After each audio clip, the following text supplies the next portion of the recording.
Today is October 1st. Happy October. Rundown. Let's start with Derek Jeter's new website, the Players Tribune. I blogged it. This bothered me. I said I don't hate Jeter. This fucking bothered me. Like, his whole site premise is athletes aren't frank enough with the media. They're too guarded. He was the number one guy. He didn't say he was vanilla ice cream. So he's the guy who's going to do this? Fuck off, Jeter. Bothered me. KFC, you hate Jeter. What do you got on this? Did you have my take? I agree with you. I understand what you're saying. I also think in a way it's like genius. It's the one thing that like people always wanted from him. So now he's acting like he's giving it to them. My problem, again, Jeter, like that's brilliant by Jeter to act like he's giving you the unfiltered look. My problem, again, as always, is with the fans who think they're really going to get an unfiltered look. You think Jeter and all these athletes are just going to speak freely on his fucking little blog? Absolutely not. It's still going to be controlled by PR people and agents. No one's going to say anything outlandish or brutally honest on there. So it's all smoke and mirrors again. It's smart business by Jeter, but again, he's getting credit for something that's really not what he's trying to make it out to be. Big Cat? Let's throw out the fact that it's crazy hypocritical of him and just go to the part where I don't understand why Jeter thinks he's invented something new. He's like, well, the fans, we want to create something where the athletes can talk directly to the fans. So you mean Twitter? Yeah. Or like where they can show unfiltered pictures with, their fan base. So Instagram, I feel like it's Ryan Howard creating Woof right now. Like, we have all these things. What are you doing, Jeter? We have them all. Have you been living in a cave? Do you not realize that all these things already exist? Yeah, that's what drives me. He doesn't know any of this shit.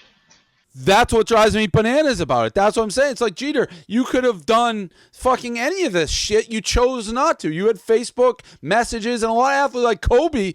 Kobe used to write like dissertations on Facebook. He wrote things like when he got injured, he'd write like the Bible on Facebook talking about his comeback. So that's what drives me fucking nuts about this guy. Combine it with the fact he never said shit. And now he's like, oh, I wanted to, but I can't. Shut up, you fraud. I never really thought he was a fraud, so to speak. I'm beginning to think he's a fraud. Next up, a bunch of NFL stuff. We have the Belichick press conferences, which my friend Bill, he just murdered it again with "We're on to Cincinnati." So successful for so long. How difficult is it to react to the adversity of Monday night and get back on track so quickly? Because from a condition standpoint, this team, this organization hasn't had these sort of issues in the past. Yeah, but we're on to Cincinnati.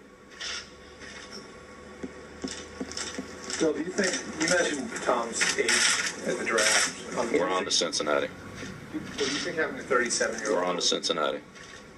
It's nothing about the past, nothing about the future. It's right now we're preparing for Cincinnati. Okay, do you feel like the talent you have here is good? We're getting ready for Cincinnati. We have Big Cat getting just mentally put in a cocoon of horror by Aaron Rodgers and his smoking thing. So anything you guys want to talk about that's happened in the NFL, this is your time, Big Cat.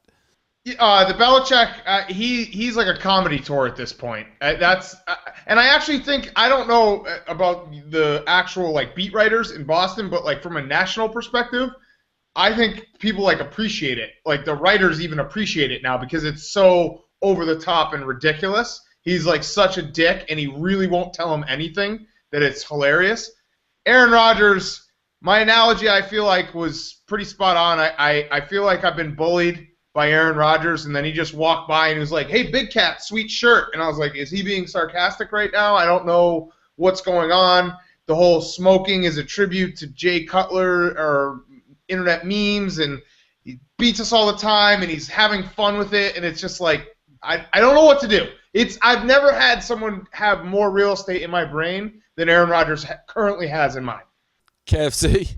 What you need is our boy Jay Cutler to step up and say something. Because I don't get it. If he's taking shots, he's taking shots. He's kind of like it's a tribute. People ask him to clarify it, and he's just like, I don't really know. Jay Cutler should just come out and be like, fuck you, dude. You got to win, though. Kind of like mocking him, you know? You got to win. That's the biggest problem. It's like Aaron Rodgers, he's 9-1 or 10-1 against the Bears. Against Jay Cutler, he gets to do whatever he wants. There's no comeback right now. It's like fighting. It's like when you try to fight Kevin with Yankees fans, and they're like, "Well, 26 World Championships. Yeah. Like, what are you gonna do?" So I right now I can't do anything. That's the worst part. We need to beat Green Bay. We have to beat Green Bay later this year. I feel like this is all directed right at you too. Oh, right at me. I feel personally attacked by Aaron Rodgers like every second of every day. As for we're on to Cincinnati. You know me. Usually I'm anti-Belichick, anti-everything Patriots. Do you know how often I could have used "we're on to Cincinnati" in this past year leading up to this goddamn wedding? I'm going to use it today when she's upset about the rain and complaining about the forecast. We're on to Cincinnati. Yeah, it's the perfect answer. And I said it before, I was like, I knew it was impossible, but in my brain, I was like, how can we sell these t-shirts now? Because it may be over before Cincinnati. I want to be wearing just a white t-shirt with, like, you know, those velvet letters, like old school. They're just kind of like peel them off. That's what I want. Like a white t-shirt with just "we're on to Cincinnati" in orange velvety letters. I'd buy 1 million of them. And the best part about Belichick, and this is, I told this story when I went to dinner with them, and it was the question I asked. I'm like, do you get a kick out of being like a dickhead at the press conferences? And he honestly didn't know what I was talking about. Like, he looked right at me. He's like, I don't know what you mean. They ask questions, I answer them. They have a job to do. Blah, blah, blah. He does not realize what just happened. That's what makes Belichick the best. He is on to Cincinnati. If there's no, like, exaggeration, he's not trying to make headlines. He's not being an asshole. He is tunnel vision on Cincinnati. And by the way, that game's a pick 'em at home on New England. We are going to obliterate the Bengals. We're going to take who I think is maybe the best team in the AFC, and we're going to pummel them into the ground because we're all collectively onto Cincinnati. This was maybe my favorite GIF of the month. I laughed out loud when I watched this GIF. Like, I didn't know what to expect. This Hong Kong riot, the riot cop just like taps the guy on the shoulder, just like pow, right in the mix. I literally spit my coffee out. It was awesome. KFC. I mean, there's not much to add to it. It's the perfect gift. It's just like these guys are. They don't have any rules. Clearly, in Hong Kong, you can just blast old women in the face with mace. It's like a dream come true for the riot police. It's a perfect gift. Big Cat. Yeah, it's perfect. It was just an excuse me, you're dead. Like, that was all it was. No reason to do it. Just wanted to. Like, just that's the only reason. Like, I feel like macing this lady in the face, so I'm gonna casually just be like, shh, awesome.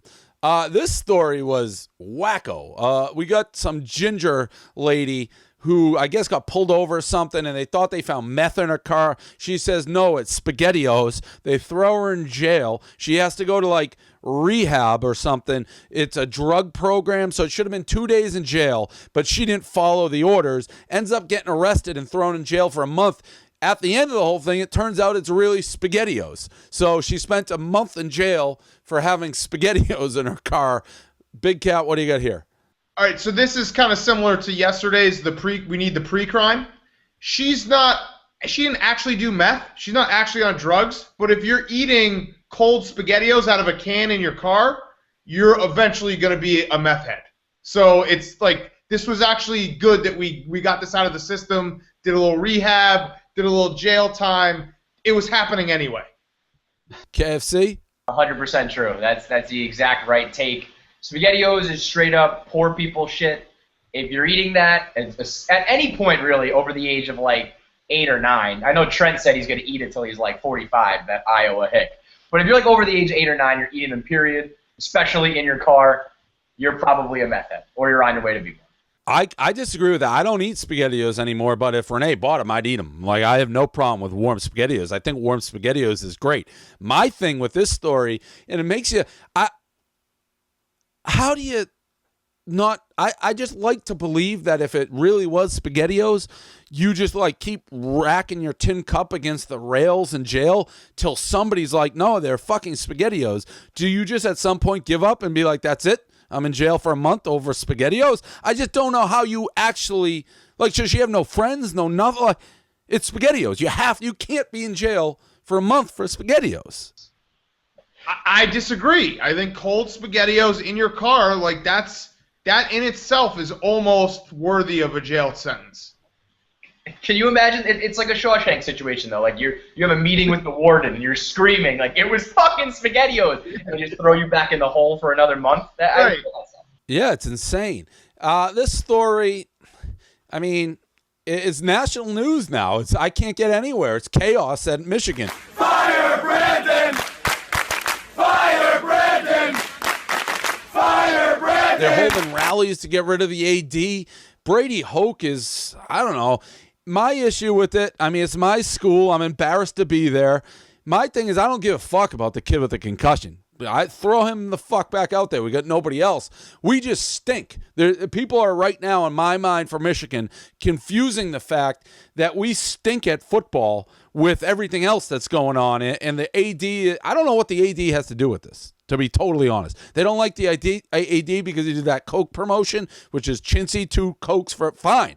But why is everyone so mad at the AD? Brady Hoke people loved him. They just stink, but I don't know how that's the AD's fault. Big Cat, what do you got on this Michigan debacle? This to me is this is showing how Michigan thinks that they are more important than they actually are.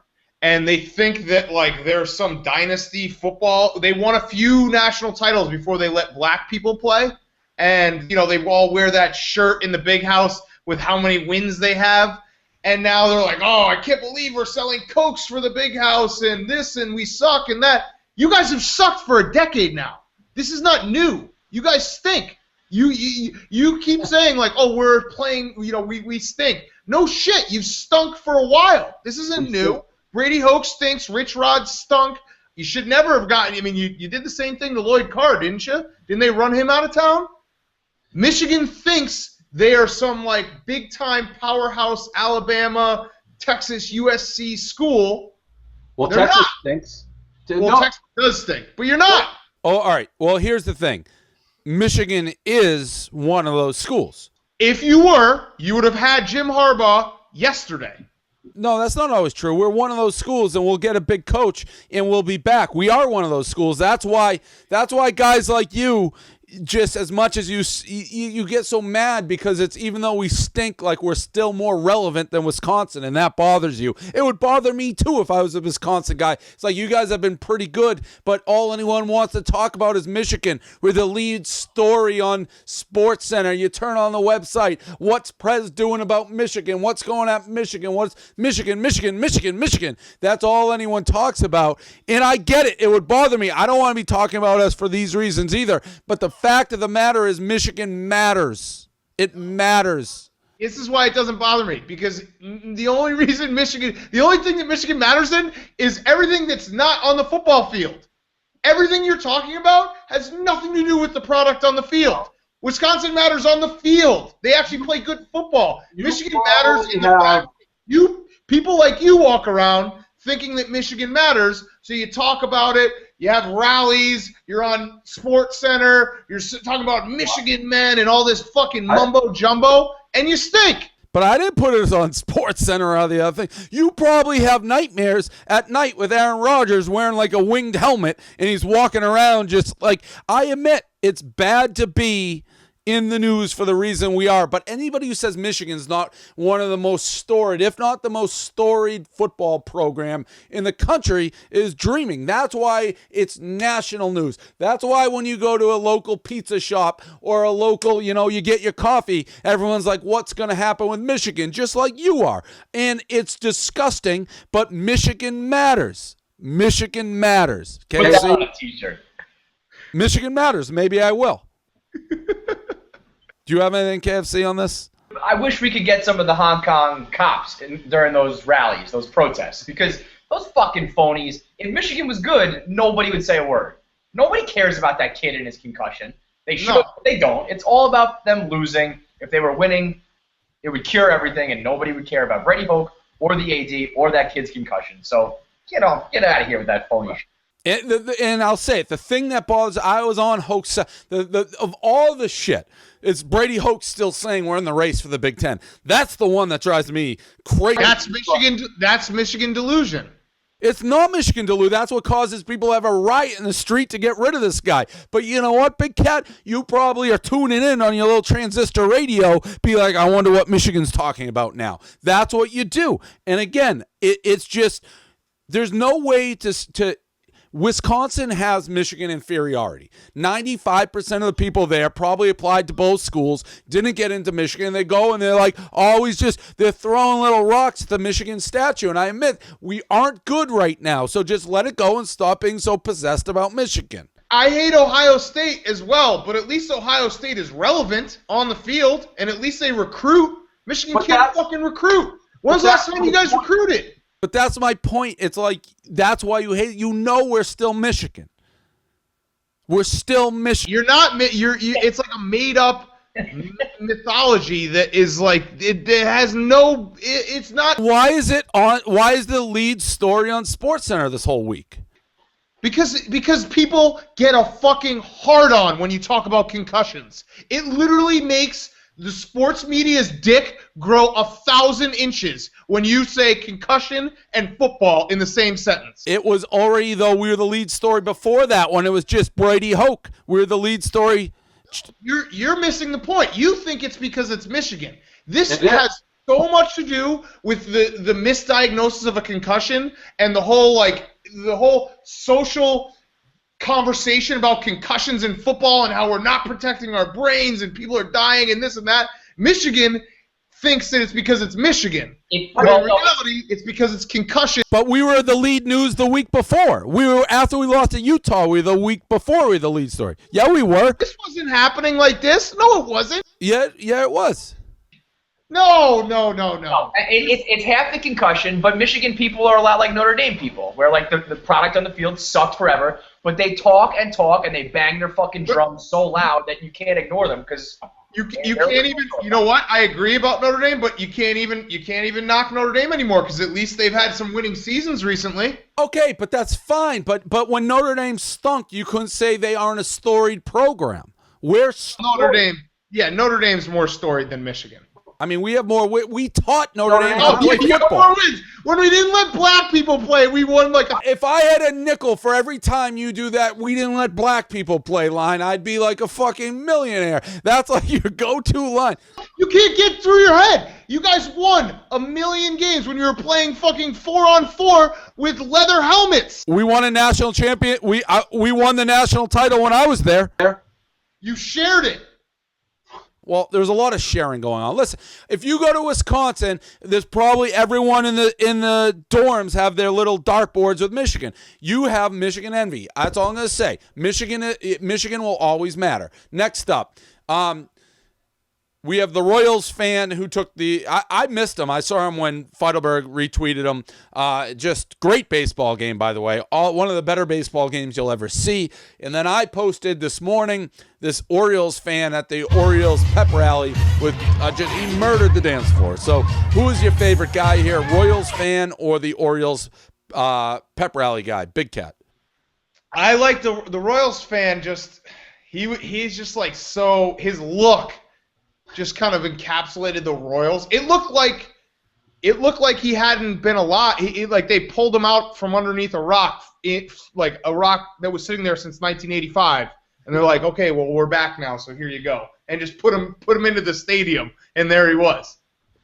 KFC. Skinny Orioles fan was legit. The fact that he was dancing to Anaconda, he had electric moves. He was like 6 feet tall, 110 pounds. But I've got Royals fever. They have no fucking business being there. Ned Yost is like the worst manager I've ever seen in my entire life. He did everything he possibly could to lose that game. The Royals can't hit. They can't, and they're still there and winning. I got Royals fever. I got to give it to Kansas City guy. I like the Orioles guy. I don't know why his dance moves were just so electric. I couldn't stop. I couldn't take my eyes off of him. But the Royals. I don't know if I have Royals fever or what. I don't know what to think of them. Couple thoughts on that game, and it's baseball, but it still amazes me like that people slide headfirst into first base. That's like one of the great mysteries just of all. Everyone knows it's slower. They still do it. And are you guys, I think I was seeing your tweets, you guys are anti-bunt as well, right? Well, Ned Yost bunts like every single chance he gets. If he gets a guy on, he bunts him, no matter what. It's crazy.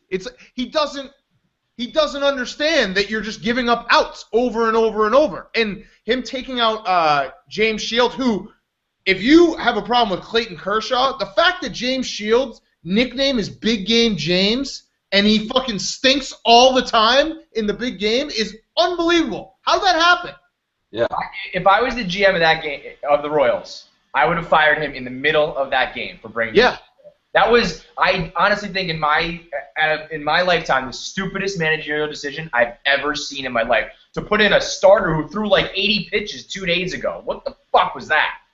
Duncan's just like chilling like a motherfucker in the back, huh? Head, he's out like a light.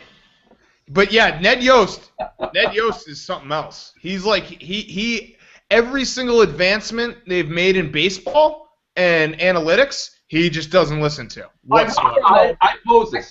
get a little fed up with sabermetrics people who are like, of course, way over the top of the other direction of it. But I mean, there was like 3 innings in a row he did it, and it didn't work until they got a pass ball and a fucking. I mean, when he stole third, that changes the bunt. I don't know if he knew he was going to do that. That was an unbelievable steal by that guy. But I always go back. I ask this question, and you can almost put yourself in the shoes of a bettor. Did you bet this game, Big Cat? Yeah, I had the under and the A's. So. Oh, that's bad. When I bet a game, or if I was a pitcher, and you said there's a guy on first, nobody out, and I'm going to give you an out, but the guy's going to second, I make that trade every single – there's never a time I do not make that trade. And it's, to me, as simple as that. I don't need sabermetrics. I have my eyeballs. I played the game. I know outs. Give me an out. Just give me as many outs as I can get for free. Give them to me. Like, I don't fucking care. Got, Miguel Cabrera in his MVP years up next. I don't care. What big? The only you're protecting against a double play. Is that it? Yeah. Well, I mean, just a base knock from a fucking legit hitter scores a run if he's in scoring. Yeah, but I'm thinking if he gets a base hit anyways, I get a walk and a hit, and then I'm probably going to be able to get a run anyways. To Dave's point, it's pretty simple math. Like, you have 27 outs. That's what you get.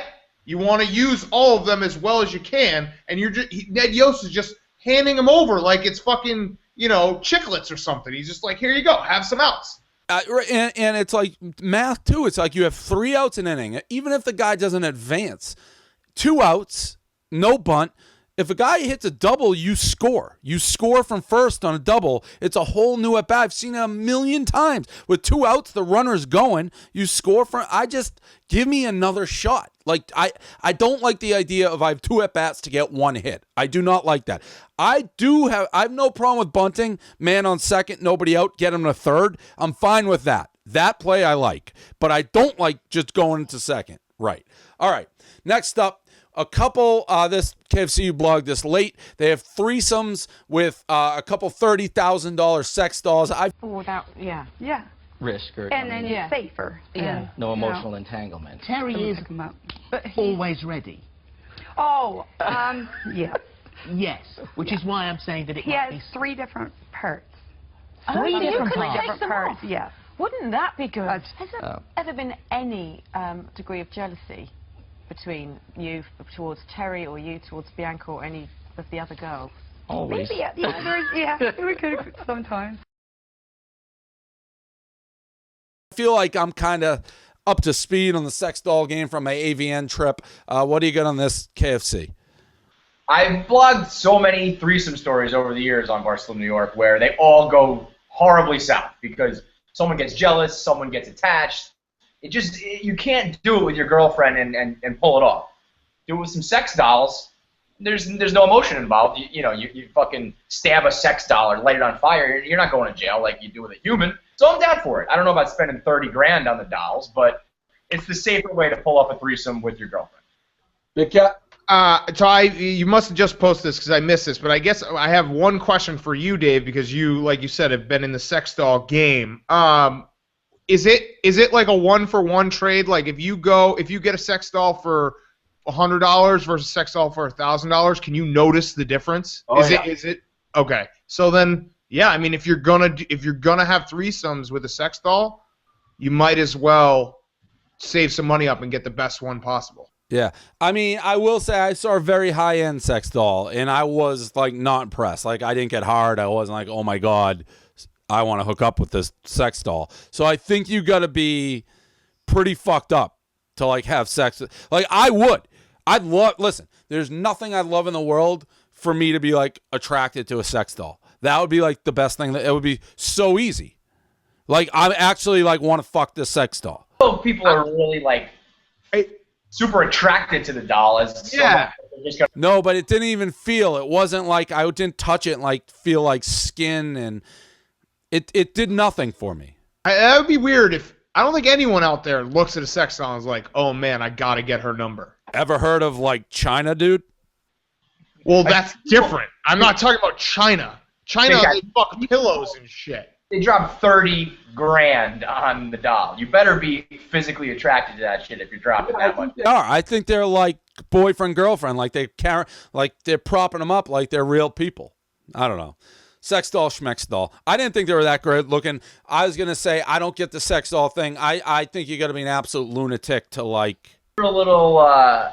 I don't think you're as aware of what you look like at the AVNs when you were fingering that doll. That was a competition. That was just competition. I guess my point is, why do you, if it has nothing to do with attraction, like why not just like get the plastic vagina part of it and just do that? Why do you need the whole other doll then? Valid point. I mean, if you want a threesome atmosphere though. But it's a doll, so yeah, they're legit like attracted to the doll. I think. It's weird. Yeah, it is. So you got a new horse? I'm buying a new horse, I think, and I had a long debate with Renee. Wait, hold on. So this is. See, the problem is, Kevin, and we should have expected this to happen. Dave finally hired a tech guy, so this is like it's like a 1-for-1. He's like, "Oh, I hired this tech guy. Get a new horse. Hire a new advertising guy. Get a house in Nantucket. Hire this. No house in Nantucket. That's gone. Tech guy's in. I have my horse pool, so Smoke's doing good, and I had a small share of another one who won. So I have my money. But anyways, I think I'm gonna name him Weird Haircut Seth. Is that? That is a must. Oh my God! Renee and I got almost in like a legitimate fight about it last night because he's kind of red and Seth had red hair, and I was like, just think about that, like here comes Weird Haircut Seth. It would be awesome. But she was like, the horse will hate it. The horse will have no confidence and like won't try because he's so embarrassed about the name. He would be a mockery. Everyone would make fun of that horse. Does it fit the amount? What's it? 20 letters? It's got to be like 16 or under. I counted it out. Okay. So, and then the next question is, you have to do something with that horse's hair, right? But butcher his mane. You have to. That's where Renee's like, I don't want to make like a mockery of him. Probably divorce you for that over anything else you've ever done.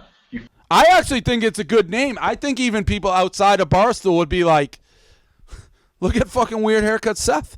Like he's just that's a horse that like I'm down with. Like nothing fancy. It's like here comes Weird Haircut Seth. I as like a long-standing principle in my life think it's hilarious when you name horses or dogs by like regular people's names. So just naming a horse Seth is hilarious. Like, hey Seth. I think people would look through the DRF, through the program, and be like, oh, it's a weird name, Weird Haircut Seth. I wonder what that means. And it's like, it's inspired by, and I'd have to probably like bring Seth to a couple of races, just like, and we'd watch Weird Haircut Seth. Like you'd have to. I think you'd have to give him a share. Like a 1% share or something. Right? I like the name. I think that's the move. As like a bet, you obviously know it.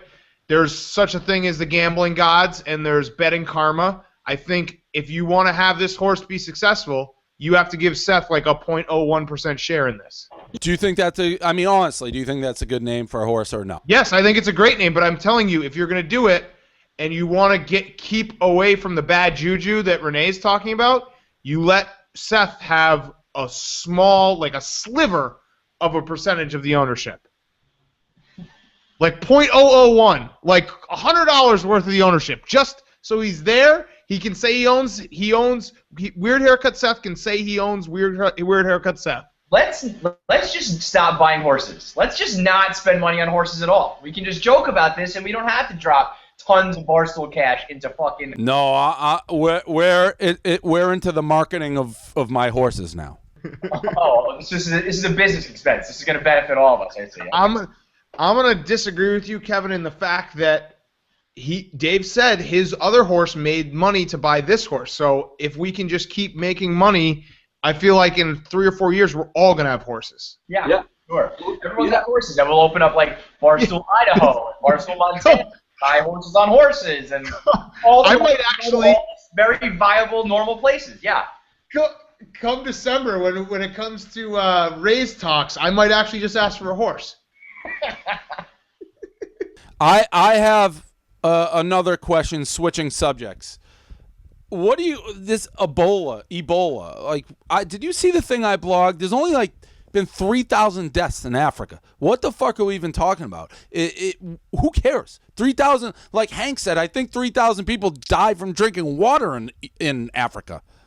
Well, they say something for some reason that by January, 150,000 people are going to be infected. I don't know why they think that, but it's supposed to spread like crazy. Well, you do have to remember, Dave. Africa, there's no one there, so it's hard to spread disease. It takes fucking months to spread a disease from one place to another. We're living in cities, big cities, where if an Ebola outbreak happens in a big city, it can spread like wildfire. What do you mean nobody's in Africa? The population density in Africa is a lot different than the big cities in America. Well, I get that, but I think there's people in Africa. There are people in Africa, but you realize that if there was an Ebola outbreak in Montana, it wouldn't be a big deal. If there's an Ebola outbreak in Dallas or New York City, that's a little different. I think you've seen too many movies. No, I think I'm just talking making rational sense. I don't think so. We have the cure to Ebola. It doesn't matter. White people won't die from Ebola. When we brought those people to Atlanta, and they were like, "Oh, wait a minute, we have this experimental serum," and it worked overnight because they were like, "No white people can die from Ebola. People in Africa, we don't care about. If you're in America, we'll all get it back." That's my point. That's my point, and people aren't even really dying in Africa. And it's like all these other... You probably were wearing the SARS mask, Big Cat. Oh, shit, SARS here. You were probably wearing that... You think I'm afraid of Ebola? You think I'm afraid of Ebola? I'm not fucking afraid of Ebola. No, you sound shook from Ebola. Your blog yesterday, you sound like you're fucking scared of Ebola. No, I said my blog yesterday was specifically saying that I live in America so that I don't have to deal with shit like this. I'm pissed. That's a valid point, but there was a little bit of fear in your. No, I'm not afraid of it. I'm pissed that it's I have to actually put this in my brain. I shouldn't have to think about Ebola or AIDS or polio or this or that. This is America. This is the CDC are like terrorists, basically. How many fucking of these diseases have supposed to? The bird flu, the swine pig. It's one after another, and they never nothing happens. How many times can you cry wolf? It's the pharmaceutical industry. I bet you there's some Ebola drug that's going through the roof in the stock market right now. It's all a scam. My question. So here's my question.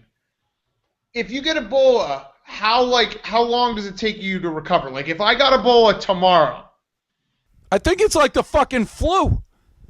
So would I just lose a lot of weight? I think yeah, you're like, "Oh, this isn't a normal flu." You go to the hospital, you got Ebola, here's a fucking thing, and 3 days later you're back. Ebola doesn't sound that bad. That's what I'm saying. It's like everyone's like, "Oh, don't let these two guys in with Ebola." They came in, we gave them a cure, and they're just walking around. It's like, oh. People don't realize, yes, if you're living in Africa in a hut with no electricity, yeah, you're gonna fucking waste away and bleed out of your eyeballs. We're in America. We have doctors and hospitals and electricity and shit. That's fine. That's my whole point. I don't want to hear till unless a disease killed 5 million people in a week in Africa, I don't want to hear about it in America. Like, I looked at those stats. That didn't scare me. Like, that was like, what are we even talking about? They don't have what we have, which is first-class medical and all this shit. It's like, if I get Ebola, I'm just going to strut my ass down to fucking Boston Medical Center, be like, give me a shot, and I'll be fucking back blogging before the end of the day. We should do Barstool Bro Show, Hank Gets Ebola. I feel like people would want to know what happens. We'll document it. Hank, would you get Ebola for us? No. Talk about not being a team player. Hank's getting comfortable because Hank of 6 months ago would have already had Ebola. He would have walked in with Ebola, been like, listen, I got an idea. I got an idea. I got Ebola last night. I just did it. I didn't want to ask first. Don't get comfortable, Hank. If we need somebody to take Ebola, it's going to be you right now. Simon's gone. You're up next. Yeah, you need someone. Hank, you should probably hire someone to get Ebola. Yeah. Hey, how's Tech Guy faring in his first couple days? He's we're so backwards. Like, he's just figuring out what we're backwards at. So he's going to be figuring out what we stink at for probably like 2 to 3 weeks to a month. And then it starts the process of how do we unstink it, which is not going to be easy. I feel like it's almost too late. I feel like we just dug ourselves too deep of a hole. We're pretty far down the rabbit hole. There's no doubt. There's no doubt. There's no doubt. Maybe that's what we do. Maybe Tech Guy gets Ebola. It's like an initiation. You want to join Barstool, you got to get Ebola. So how about you hiring a tech guy named Nate? Yeah. We only have one Nate. The other guy's not even Nate's Eric. Yeah, it's true. Just threw me off when I saw that email from him. Yeah. I think we need to give him Ebola. Yeah, Tech Guy was like, I want to talk to everyone. Do you have like an hour to talk? Like, a fucking hour? I couldn't talk about technology at Barstool for fucking 5 minutes. He wants to know things moving forward and all that shit. I'm just reinvesting. Listen, I'd have a lot nicer horses if we weren't doing this tech thing. Listen, guys. You should be bowing down to me because I'm doing rational business things instead of buying multiple racehorses. Yeah. Give me credit for running my company like in an actually responsible manner. All right. Okay, bye.